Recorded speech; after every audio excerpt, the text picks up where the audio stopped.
అలాగే సూర్యాస్తమయం తర్వాత పెరుగు ఎవరికి అప్పుగా ఇవ్వకూడదు, ఉప్పు ఎవరికి అప్పుగా ఇవ్వకూడదు. సూర్యాస్తమయం లోపే ఎవరైనా అడిగితే పెరుగు కానీ ఉప్పు కానీ ఇవ్వాలి, సూర్యాస్తమయం తర్వాత ఇవ్వకూడదు. అలాగే వేడివేడి అన్నంలో పెరుగు వేసుకోకూడదు.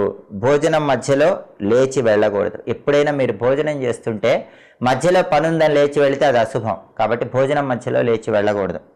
అలాగే తల వెంట్రుకలు ఇంట్లో తీసుకోకూడదు. చాలామంది తల వెంట్రుకలు కట్ చేసుకోవడానికి ఇంట్లోనే కట్ చేసుకుంటూ ఉంటారు, అలాంటివి ఎప్పుడూ చేయకూడదు.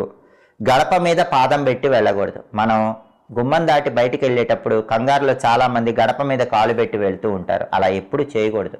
అలా చేస్తే లక్ష్మీ కటాక్షం తగ్గిపోతుంది.